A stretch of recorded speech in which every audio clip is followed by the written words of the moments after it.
les amis, je suis ravie de vous retrouver pour cette nouvelle vidéo de nos favoris du mois dans un cadre très agréable, le parc Mico, un magnifique parc de ma ville.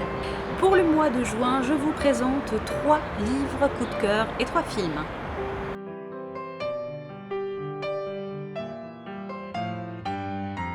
Le premier coup de cœur dont je voudrais vous parler, c'est le tome 2 de la saga Les Messagers des Vents de Clélie Avitt. Je ne vais pas du tout vous parler du résumé du tome 2, ne vous inquiétez pas pour ne pas vous spoil, mais disons que c'est une saga qui raconte l'histoire d'Eriana qui découvre qu'elle appartient à un peuple qui a des pouvoirs en rapport avec les 4 éléments.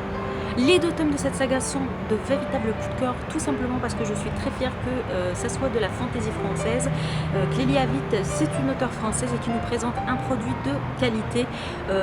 Son univers, toute la mythologie qu'il y a autour de l'histoire est vraiment très intéressante et très riche. Les personnages sont très attachants et évoluent à travers les tomes et à travers les pages. Le tome 1 était peut-être un petit peu introductif parce qu'il mettait en place un univers vraiment très riche, mais le second tome est bourré d'action et d'événements, de secrets révélés, etc. Je vous conseille vraiment chaleureusement cette saga.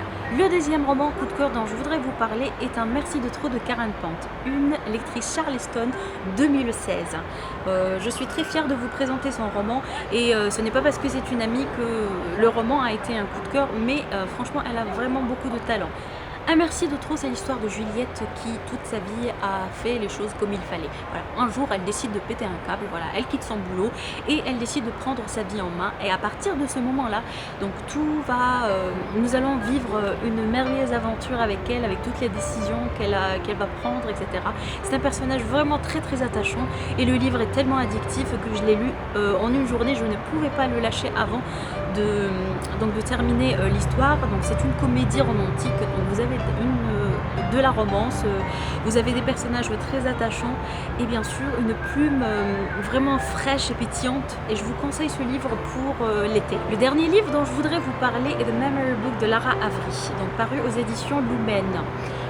Qui est l'histoire en fait de Sam qui a une maladie rare. J'avoue que je ne me souviens pas du nom exact de la maladie, mais c'est une maladie en fait qui va progressivement lui faire oublier ce qu'elle est. Enfin, elle va perdre la mémoire et aussi elle va perdre quelques fonctions motrices et des capacités physiques. Donc ce qu'elle décide, d'écrire une sorte de journal qu'on va lire justement dans ce roman pour s'adresser à son moi futur.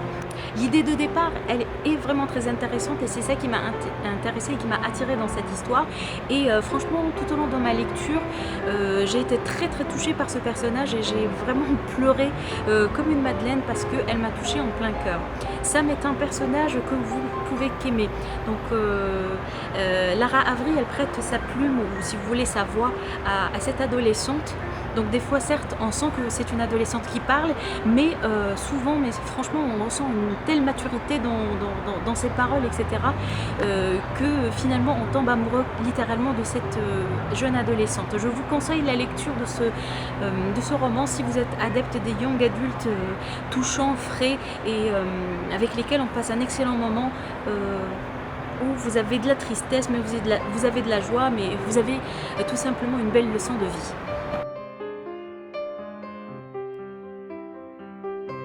Maintenant, on va parler de nos films coup de cœur du mois de juin, en commençant par ceux de l'Homme de l'Ombre.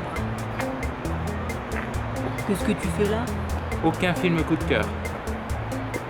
Ok. Bon bah du coup je passe à mes coups de cœur à moi. Mon film préféré du mois est Alice de l'autre côté du miroir, qui raconte la suite et des aventures d'Alice au Pays des Merveilles, enfin, ou Alice tout simplement, qui revient au Pays des Merveilles pour sauver son ami le Chapelier Fou. Le film a été un coup de cœur tout simplement pour son visuel qui était vraiment extraordinaire. On a vu le film en 3D et c'était vraiment excellent. C'était très coloré, très dynamique.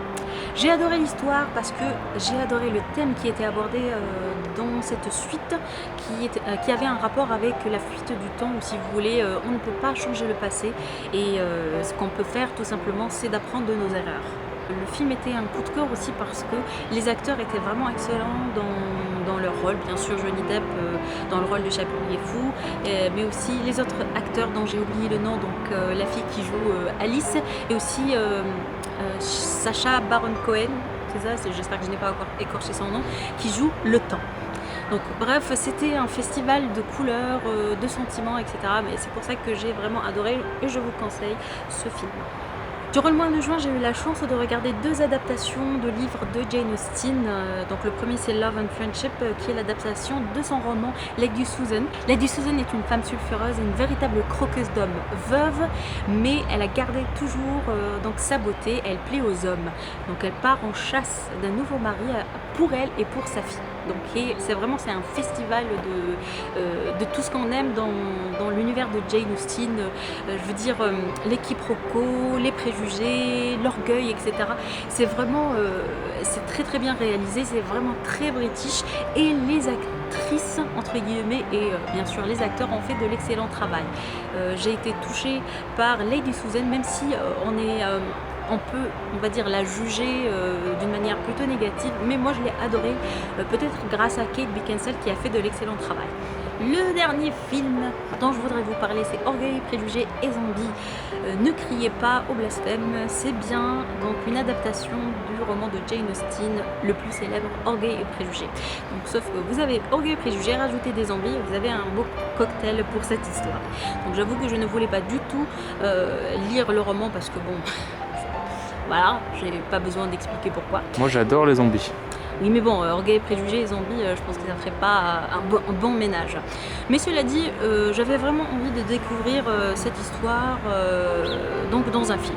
Mais finalement j'ai été agréablement surprise par rapport donc à la réalisation, aux effets spéciaux et aussi on va dire l'écriture. La réécriture, pardon, elle est vraiment très réussie parce que on arrive quand même à introduire les zombies dans un monde qui n'est pas censé avoir des zombies. Voilà. Donc par contre, ce que j'ai un petit peu détesté, c'est le fait qu'on ne respecte pas forcément certaines choses de l'univers de Jane Austen, comme par exemple donc les convenances de l'époque et tout.